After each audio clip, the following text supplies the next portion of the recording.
Have you noticed something strange? We live in a time with more convenience than ever. We have smartphones, AI tools, online courses, and instant access to almost everything. But somehow, many people feel more anxious than ever. People worry about layoffs, mortgages, AI replacing them, their relationships, their future, and whether everything they worked for could suddenly fall apart. And the hardest part is this: anxiety does not just make you feel bad. It slowly takes away your ability to think clearly, sleep well, and take action. So in this video, I do not want to give you a quick trick like just calm down. This video is about something deeper. What anxiety really is, why we often make it worse, and how to break it at the root. Because once you understand how anxiety works, it starts to lose its power. For most people, anxiety does not look dramatic from the outside. It looks like poor sleep, mental restlessness, and a mind that keeps replaying the same problem without finding a solution. You may still look normal on the outside.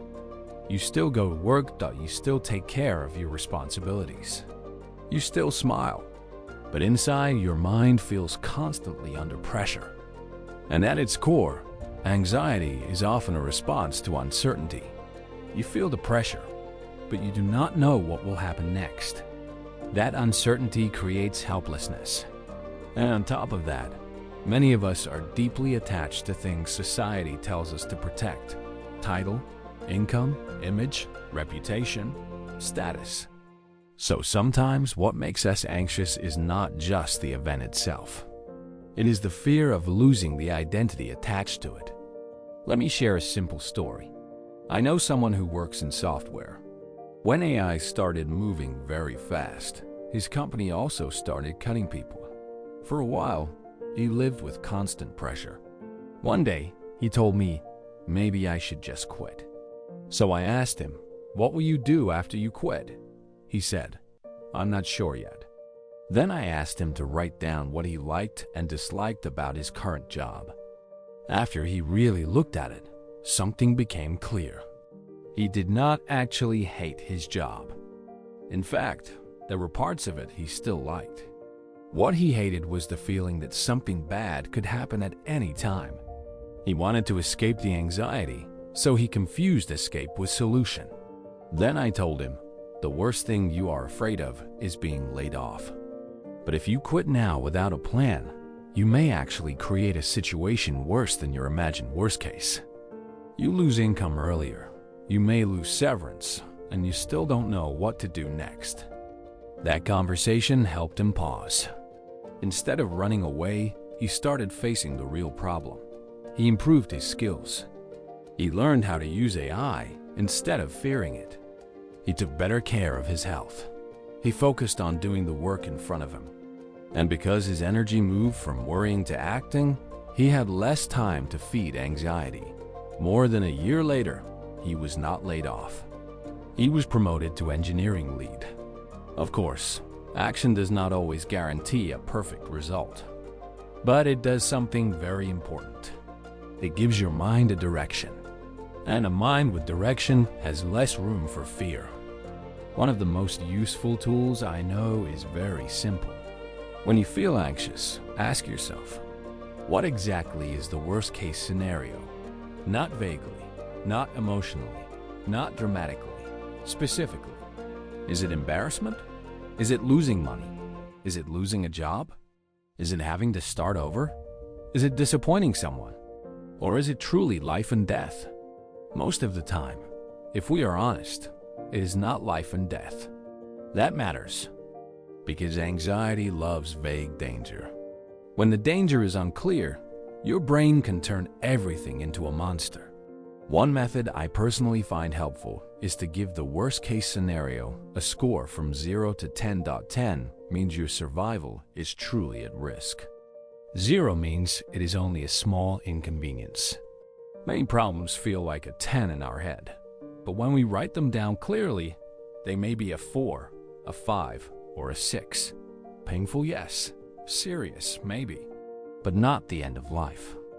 This does not mean we ignore problems. It means we put them back into the right size.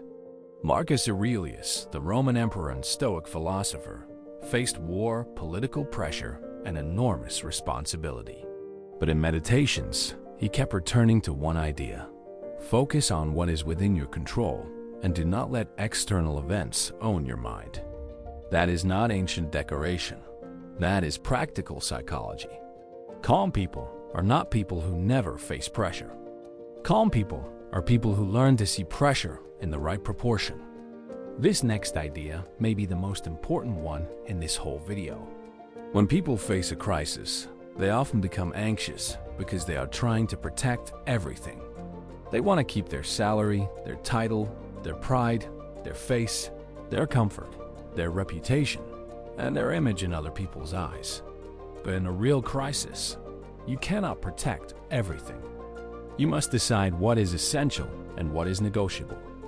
Your health is essential. Your real skills are essential. Your ability to think, learn, work, and rebuild is essential. Your character is essential. But your title, your temporary income level, your public image, your need to look successful all the time, those are not core assets. They may be nice to have, but they are not your life. A lot of anxiety disappears when you stop treating non-core assets as if they are life and death. When you tell yourself, I may lose face, I may lose a title, I may lose some money, but I still have my health, my skills, my mind, and my ability to rebuild, you immediately become stronger. You become harder to threaten. Because once you stop trying to save everything, you can finally protect what really matters. Anxiety makes everything feel urgent. But most problems are not solved by worrying about 10 things at the same time. They are solved by finding the main contradiction. In simple words, what is the real problem underneath the emotional noise? If you are afraid of being laid off, the real problem may be that you feel vulnerable in the job market. So the solution is not to panic. The solution is to reduce vulnerability. Update your CV. Talk to recruiters. Interview with other companies.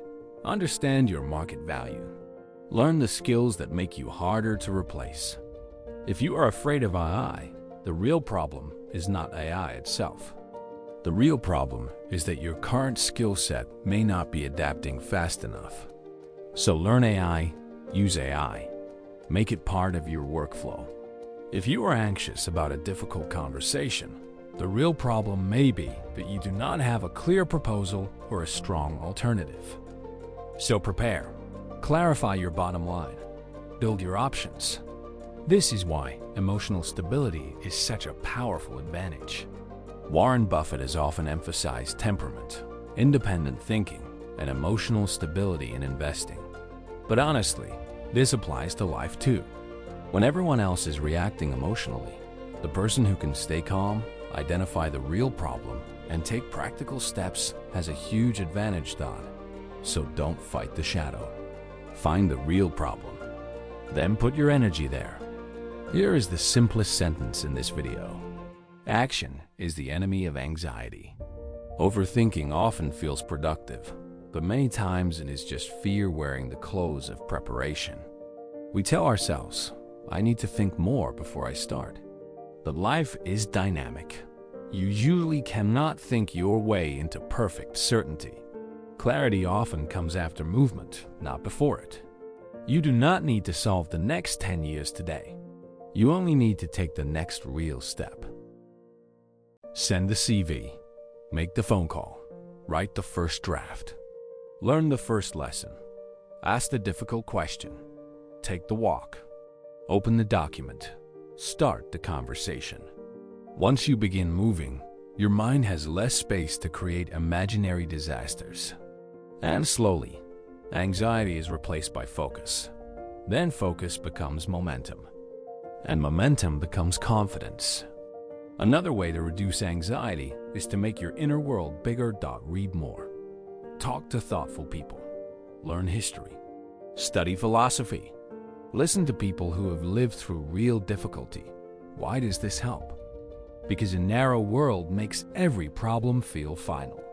If your whole identity is built around one job, then losing that job feels like losing yourself.